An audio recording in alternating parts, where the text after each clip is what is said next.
everybody. So this week we are doing chocolate brownies and chocolate walnut biscotti.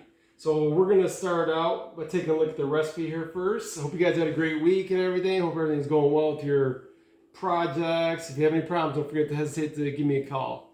Okay, but this week we're going to start out with the chocolate walnut brown biscotti on page 289 in your book.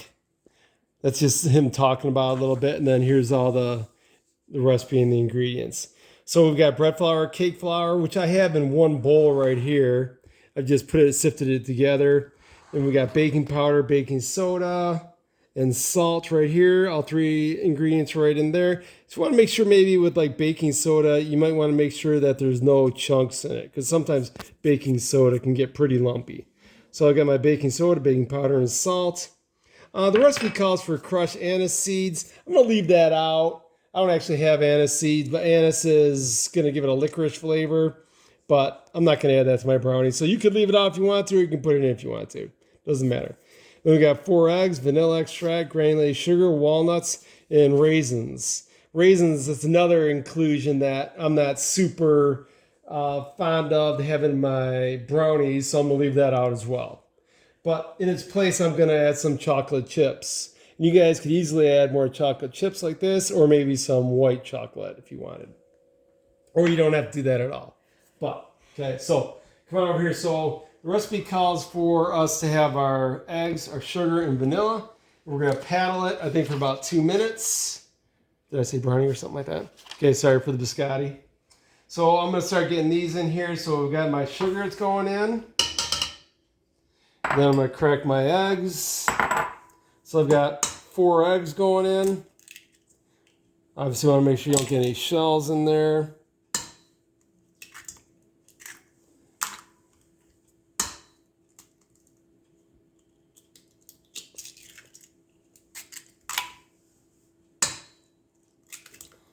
Okay, I'm going to rinse my hands off real quick.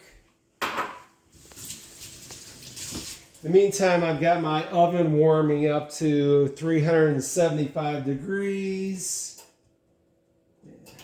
375 degrees. And it really depends on, let's see how big you bake the biscotti, but we're going to be shaping them. Sometimes you might want to make small biscotti, or sometimes you want a bigger biscotti. So if you want a bigger biscotti, you're going to have to bake them a little bit longer. Okay, so let me see here. How much vanilla do I need? Recipe calls for 1 tablespoon of vanilla extract. I've got pure vanilla extract. I just bought this from Costco. I'm not sure how much it was. It was a decent amount of money.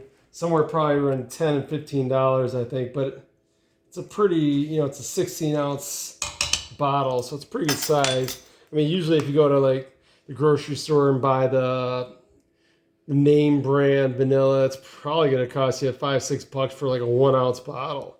So now I'm going to turn my mixer on. Make sure I get it locked in place first. I always want to start out kind of slowly at first and let everything start to get incorporated before I turn the speed on very high. So it says approximately mix this for about 2 minutes. So I'm going to check my timer. I'm going to turn my speed up a little bit.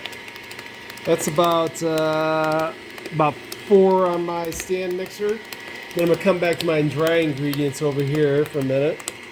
So I've got cocoa powder here. Cocoa powder pretty much always comes out kind of lumpy. So I definitely want to make sure I sift my cocoa powder. So I've got my sifter here, and I'm going to sift it right into my flour.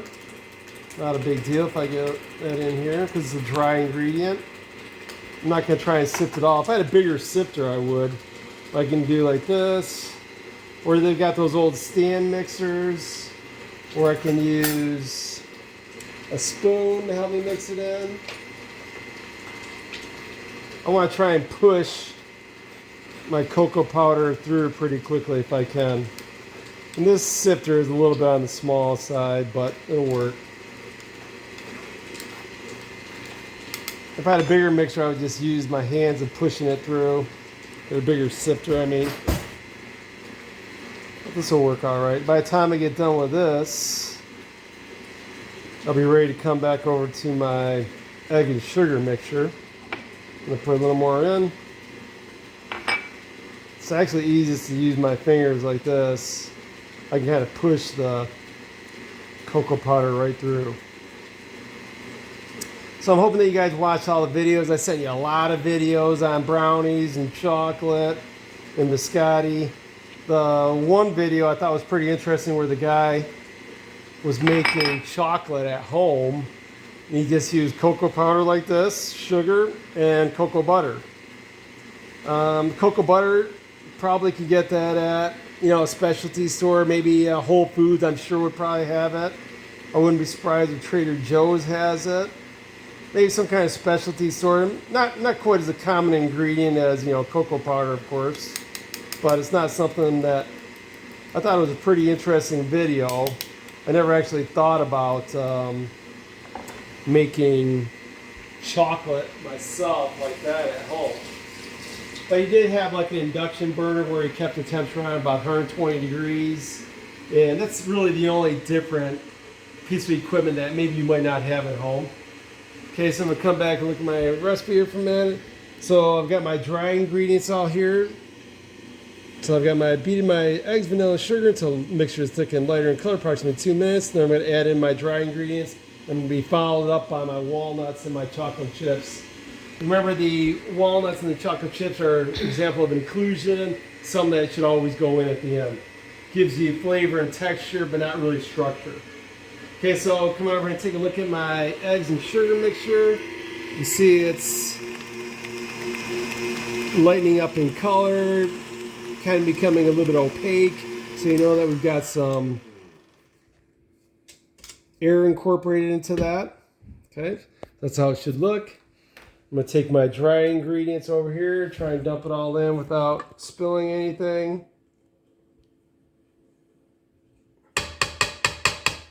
Usually the cocoa powder that we use at school is a lot darker than this, so I really like it because it's got a lot of flavor. But I'm at home and I don't have that, so that's both my flours, and then my baking soda and baking powder and salt are going in. Baking powder and baking soda are chemical leaveners to help our product to rise. So we're pretty much almost done now. So I'm going to mix this really slow because if I turn on high speed right now, all the dry ingredients are going to kind of fly out and hit me in the face, which we don't want. So I'm going to mix this really until all the ingredients nice and homogenized. Then I'll add my chocolate chips and my walnuts to it. Walnuts, obviously nice nutty flavor, different textural flavor component. Then my chocolate chips are going to give it a little extra punch of chocolate. It's usually kind of a sticky dough. I'm probably going to put this in the cooler for a couple minutes after we get done making it. So I'm going to give it a little scrape right now.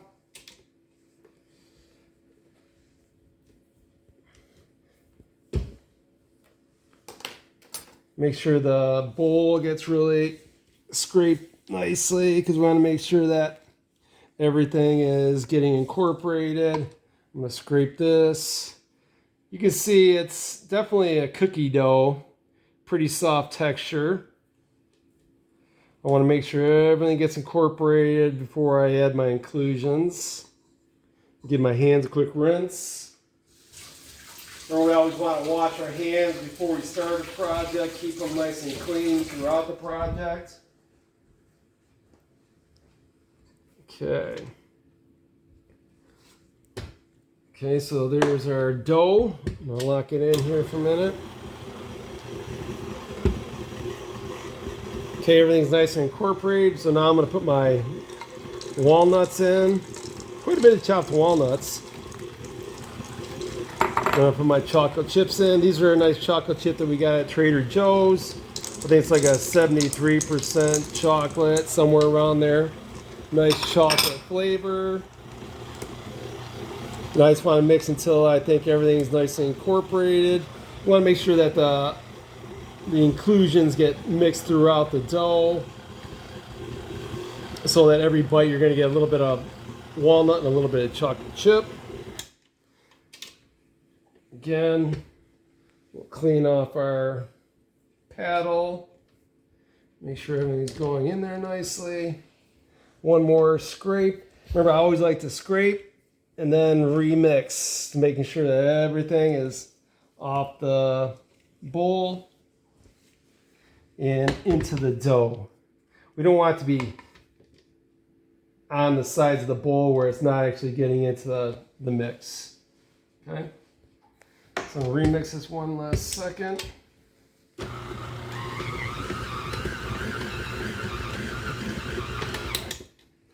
then I'm going to take it out now. So it's ready to go.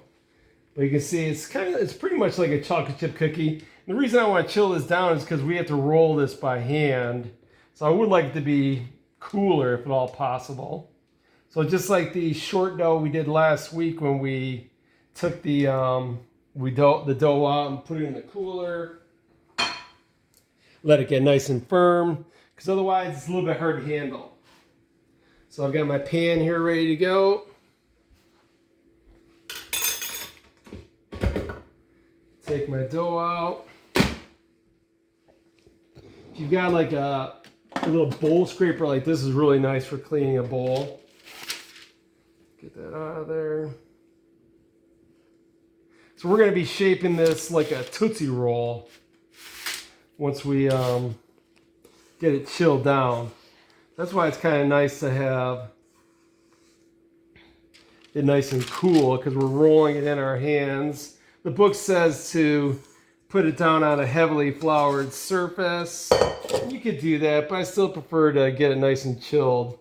We'll see. I might bake like one big biscotti, or I might make 2 biscottis. So then my biscotti would be smaller. You know, you can make biscottis that are about this big, or you've seen biscottis at the stores that are about this big, depending on how big you shape your dough. Okay. So I'm gonna put this in the cooler. Get cleaned up a little bit. Let this get chilled down, and then we'll come back and we'll start on the chocolate brownie next. So we'll be back in a minute. All right, so now we're ready to move on to our chocolate brownies. It's on page 285 in your book. You guys doing a halftime recipe, so we've got walnuts, sweet dark chocolate, butter, sugar, eggs, vanilla extract, bread flour, baking powder, and again, raisins. I don't know, Freiberg seems to like raisins for some reason, and I don't really like raisins in my brownies. I don't know about you, but I'm pretty sure I didn't have Brittany's scale of raisins, so if you want to put raisins in, you have to get your own raisins. But to me, brownies and raisins, I don't know, it doesn't sound that good. Okay, so I've got my ingredients scale over here. I've got instead of walnuts, so I'm using pecans because I like pecans in this better. So you guys probably have walnuts, doesn't matter really. If you don't like nuts at all, don't put nuts in. So either recipe, really. If you're, I know there's one person that has a nut allergy, don't put the nuts in.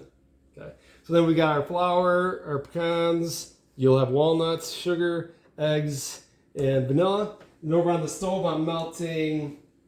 Come over and take a look at the stove. Over here, I've got chocolate and my butter melting. This is the way I like to do it, over a double boiler. It's nice and easy to go. I've been working on this aspect of it for about 5-10 minutes. I just want to make sure I get all my chocolate and my butter melted nicely. A lot of times if I'm using a double boiler like this, I'll always put the butter in first, because the butter has a lower melting point and it'll turn to liquid and warm up pretty quickly. And then when you put the chocolate in, the chocolate melts easier. And I usually like to stir from the middle and kind of work the ingredients in. Every once in a while, I'll give it a little turn like this. Make sure we want to get that all melted. Shouldn't really be boiling, you know, it should just be a little bit of steam underneath there. You see it's starting to look pretty nice and melted, nice and glossy. And we know we're almost there when I don't see any chunks of chocolate floating around. So I'm going to turn my heat off right now. I'm just going to let this sit there. Looks like a nice ganache, really. Okay. So that's just my chocolate and my butter. Then the recipe calls for us to take our eggs and our sugar. We're going to put them in the bowl, and it says a whip it. So you notice I've got the whip attachment on now instead of the paddle. You could use a paddle too, but recipe calls for a whip. Did I do something? Okay. Ooh, there's a little eggshell in there. Usually the egg shells will sink to the bottom.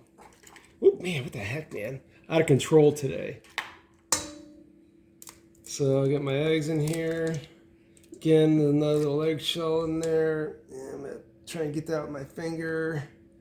Again, I just wash my hands, so you wanna be careful with that. I got a little eggshell on the side here. Okay, it's all out now. I'm gonna give my hands a quick rinse. And now we're gonna get our sugar in here. So like I said, the recipe says to whip your sugar and your eggs to light and fluffy. We got 1 teaspoon of vanilla extract going in yet. I don't like to whip it that long because I like my brownies to be soft and chewy and kind of gooey, and the longer you whip your eggs and your sugar, the more cake-like it'll be. So the recipe says to, let's see, whip your sugar, eggs, and vanilla high speed to light and fluffy, then fold in the cooled chocolate mixture. So I'm letting my chocolate cool down here a little bit. Never really got that hot, although it's steaming a little bit right now, but that's just because of the bowl, bottom of the bowl. So it's not super hot, but it's nice and melted. I think he wants to make sure that like your butter is not above 140 degrees. If it's above 140 degrees, it can cook your eggs and scramble your eggs, and you don't want that. Okay, so it says to whip this until light and fluffy, but I'm going to mix it hardly at all. I want to make sure that I get a nice chewy, gooey brownie. So I'm just going to mix mine until it gets incorporated. So it's been about 20 seconds here. And I'm just going to make sure that everything's getting incorporated. This way I'm going to have, like I said, more of a chewy brownie. You know, a lot of times brownies like the one thing that I usually will make, like if I'm at home, I'll make from a box mix. Because I really kind of like, the box mix brownies, but it's about the only thing. Okay, so now I'm all incorporated, and really it took about 20 seconds of mixing time. I'm just gonna wipe off the bottom of my bowl here because the bottom of your bowl's got some condensation on it. I wanna make sure that doesn't get into my product. So I'm gonna dump that in, get a nice scrape. Like I said, we don't wanna throw chocolate and butter away. Those are some of your most expensive ingredients, really. So I'll make sure that all gets mixed in there as best I can. Should have maybe taken the whip off, would have been a little bit easier. But it is what it is. Got a little chocolate over here. So now I'm just gonna get this incorporated just until it's in there. So right now we've got our sugar, vanilla, eggs, chocolate, vanilla. And that's about it. See, it's starting to thicken up a little bit. Again, I don't want to over mix. So I'm going to get a nice little scrape. Make sure it's all in there.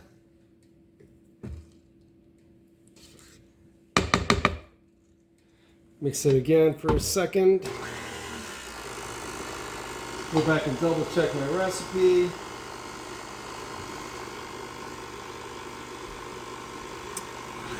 Looking good. So now I'm going to incorporate my flour by hand. It's because it's a little bit easier is all. Knock off my whip best I can. And then I've got my dry ingredients here. So I've got my baking powder right there and then my flour. So I'm just going to dump that right in. You could put this back on your mixer with a stand with the paddle attachment. Wouldn't be a big deal. Normally I probably would, but this time I decided I'm gonna go like this. This is not that big of a recipe. I want to make sure I don't mix the flour in too much because we don't want to have gluten development forming. Okay. See the flour is getting mixed in nicely. Scraping my bowl.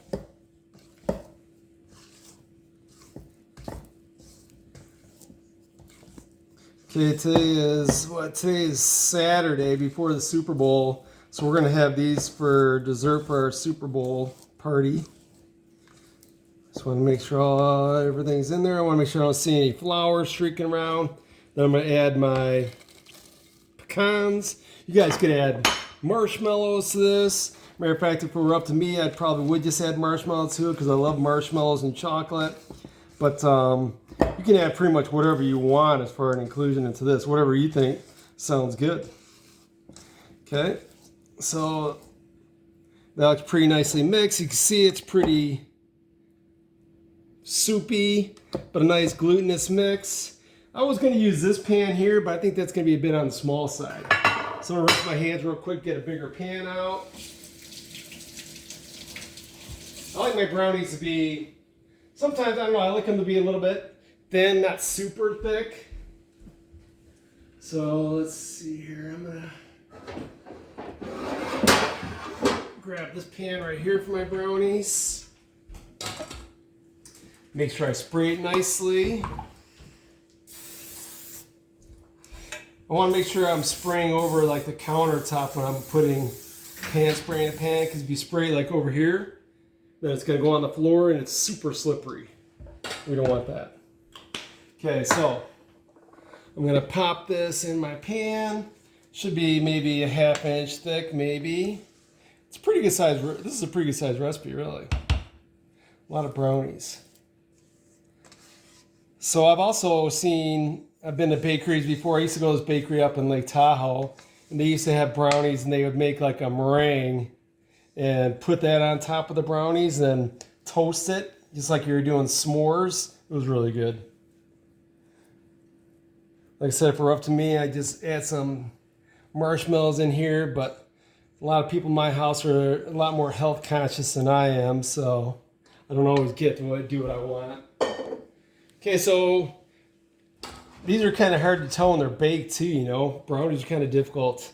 If you got your digital probe around, I'd bake it to 195 degrees.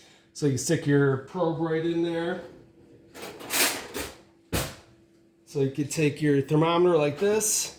If you think it's on baking, put it in. If it reads 190, 195, it should be good. Or you can go the old school where, you know, you got a toothpick, stick a toothpick in there, comes out clean.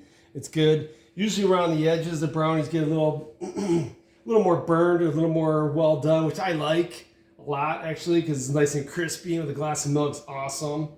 Okay, but I'm going to put this in the oven, and I'm probably going to set a timer for probably about 40 minutes, I think. So we're going to pop this in the oven.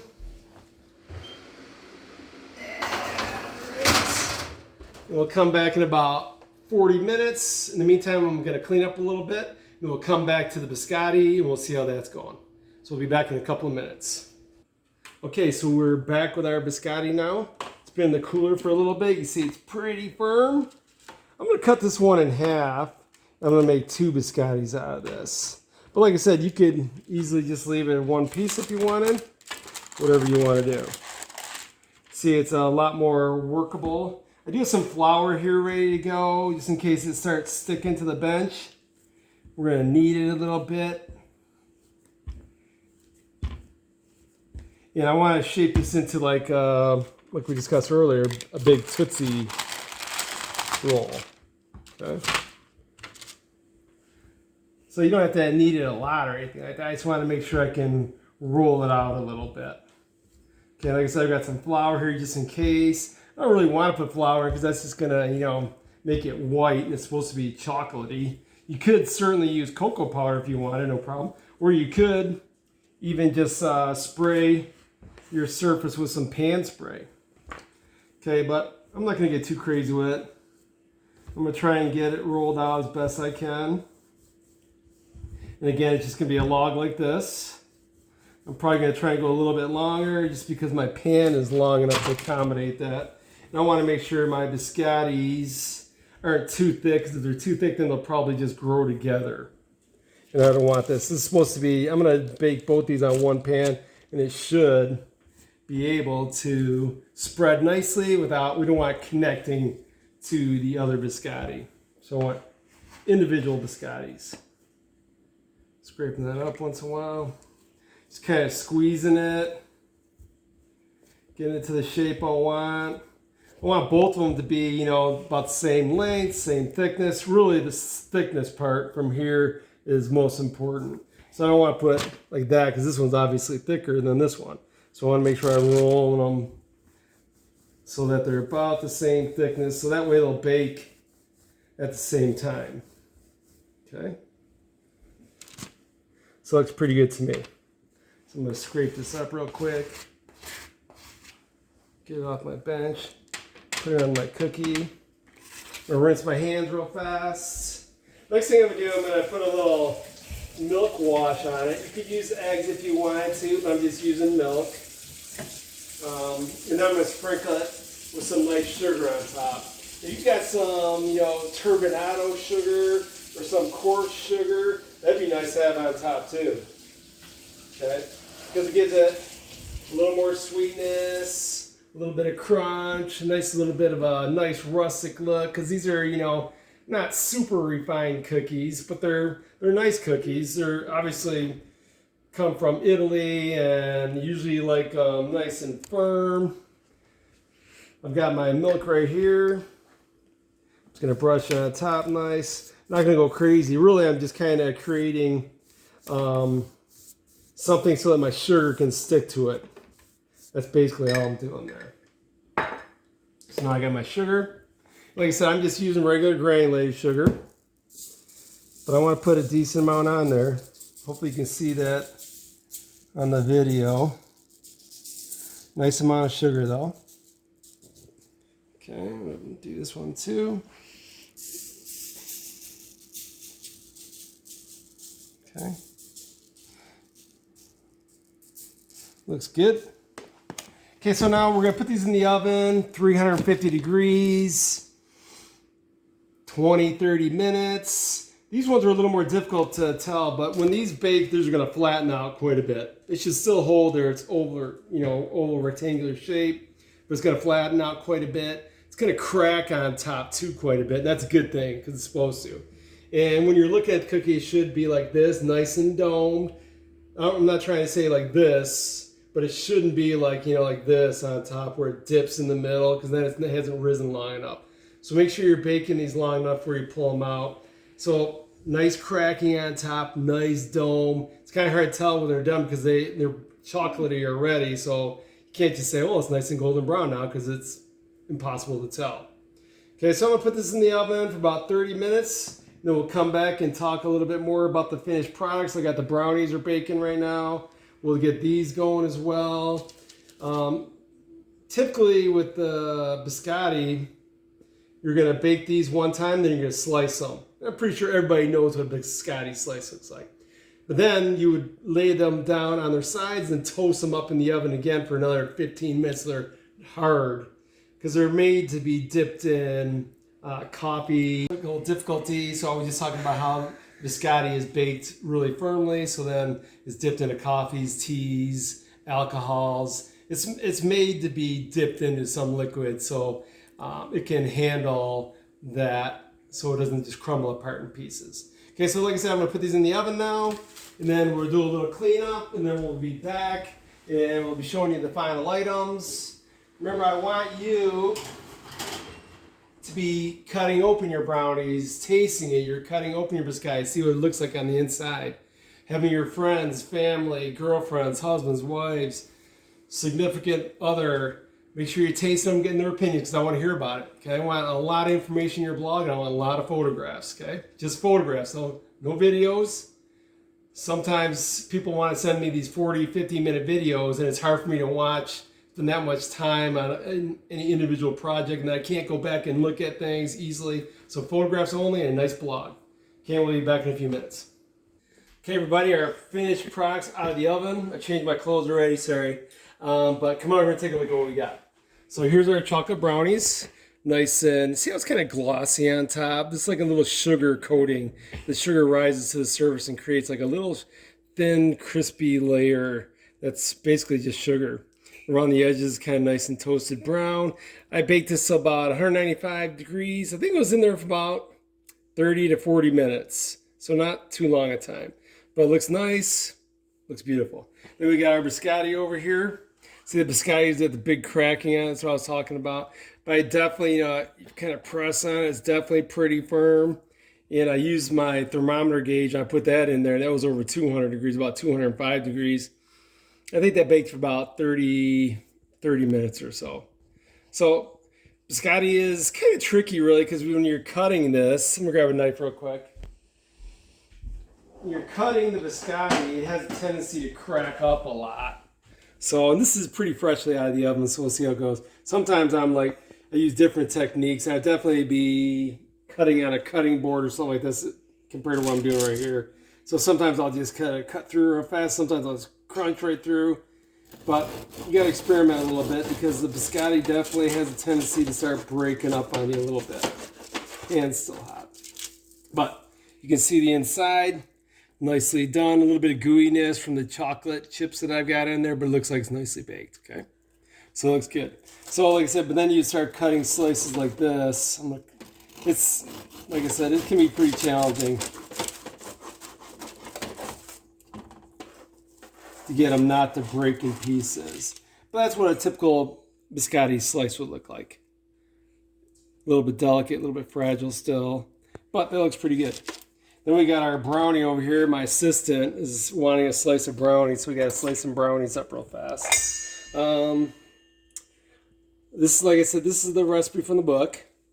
I have another recipe that I usually use myself that I've been using for about 25 years. I really like that one, my favorite. But this one's good, pretty good too. So remember the first one's always kind of crunchy. It's coming out pretty nice and clean. See, it's still look a little bit gooey on the inside, which as far as I'm concerned is good. So it's not real super cakey. Should hopefully be nice and fudgy. And hopefully you guys enjoy your baked goods. Remember I said have your friends, family, and everybody try them and give us feedback. Okay, and I'll be sending out a video next week. You guys have a great week this week. And I'll be looking forward to seeing your assignments turned in. Go Rams. Super Bowl. See ya.